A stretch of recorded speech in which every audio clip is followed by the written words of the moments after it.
दोस्तों नमस्कार, मैं सुबोध कुमार। आप देख रहे हैं खबर नेशनल टाइम्स। यह दौर ऐसा है कि हर कोई व्यक्ति और दल पिछड़ों, दलितों और वंचितों की बात कर रहा है, लेकिन यदि यह दल इतने ही दलित, पिछड़ों और वंचितों के हितैषी हैं या फिर बहुजनों के हितैषी हैं तो देश की बहुजन नेता बसपा सुप्रीमो मायावती को 2024 के लिए नेता घोषित क्यों नहीं कर देते। लेकिन यह ऐसा नहीं करेंगे क्योंकि जाति है कि जाति नहीं। इसी को लेकर एक बसपा समर्थक और बहन जी को अपना आदर्श मानने वाले राजपाल ने ट्वीट किया है। देखिए यह अपने ट्वीट में क्या लिखते हैं आपकी स्क्रीन पर।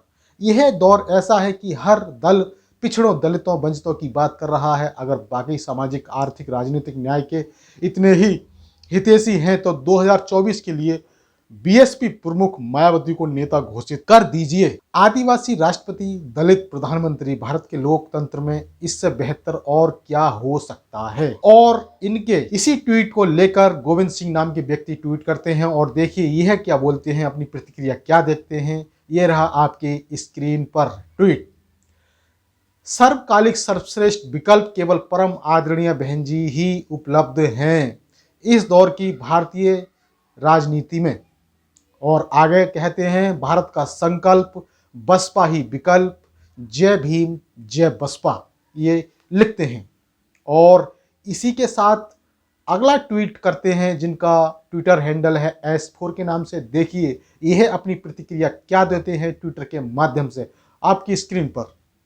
जाति प्रधान देश में सबको जाति से प्यार है, शासन प्रशासन अनुशासन से नहीं। बहन जी के 5 वर्ष के कार्यकाल में जितना कार्य यूपी में हुए हैं वैसा उदाहरण इतिहास काल में शेरशाह सूरी के मिलते हैं।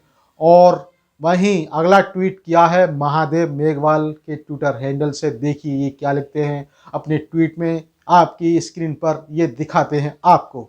इसके लिए मायावती जी को स्वयं पहल करनी चाहिए। सबसे पहले बहुजन समाज के नेताओं को एक करना चाहिए, लेकिन वे कभी भी किसी से बात करना नहीं चाहते। तो दोस्तों ये था ट्वीट। और इसी के साथ अगला ट्वीट किया है विक्रम गौरव सिंह के ट्विटर हैंडल से किया गया है। देखिए ये क्या लिखते हैं अपने इस ट्वीट में। देखिए, पोस्ट ग्रेजुएट चाय वाले पिछड़े पीएम से खुश नहीं हो क्या भाई साहब। इन्होंने सीधा प्रधानमंत्री पर प्रतिक्रिया दी है।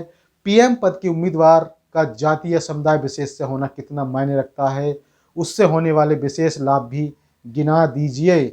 लोकतंत्र लोकतंत्र बोलकर गजब जातिवाद, सोशल इंजीनियरिंग फैला रखा है। इन्होंने यह ट्वीट किया है। और अगला ट्वीट करने वाले हैं संदीप सूर्य। यह भी अपनी प्रतिक्रिया व्यक्त करते हैं ट्विटर के माध्यम से। उनका यह ट्वीट आपकी स्क्रीन पर। जब दलितों, किसानों, मजदूरों और महिलाओं पर जुल्म, हत्या, बलात्कार आदि होता है फिर भी वो पूरे समय अपने बिल में बंद रहती हैं, केवल चुनाव के समय पर बाहर निकलती हैं। और तुम चाहते हो कि उनको 2024 का नेता घोषित कर दिया जाए। वो अब किसी लायक नहीं है। अब दलितों का नेता चंद्रशेखर आज़ाद रावण हैं।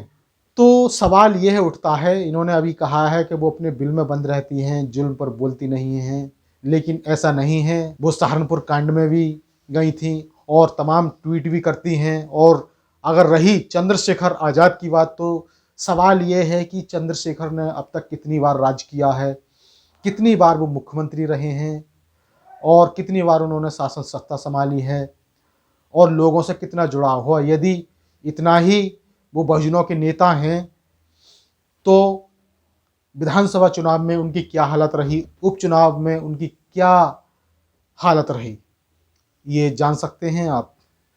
इसलिए आज इसे चाहे बहुजन समाज कह लीजिए या फिर बुद्धिस्ट समाज कह लीजिए, पीछे है, क्योंकि आज भी इसे एक अच्छे नेता की पहचान नहीं है। और शायद आप ये जानते नहीं हैं कि आज भी देश की जो तीसरे नंबर की सबसे बड़ी पार्टी वो बहुजन समाज पार्टी है। तो दोस्तों ये थी बड़ी खबर बसपा सुप्रीमो मायावती को लेकर। इसी तरह की खबरों के साथ फिर उपस्थित रहूँगा। तो मैं सुबोध कुमार फिर आऊँगा एक नई और बड़ी खबर को लेकर। तब तक के लिए धन्यवाद और नमस्कार।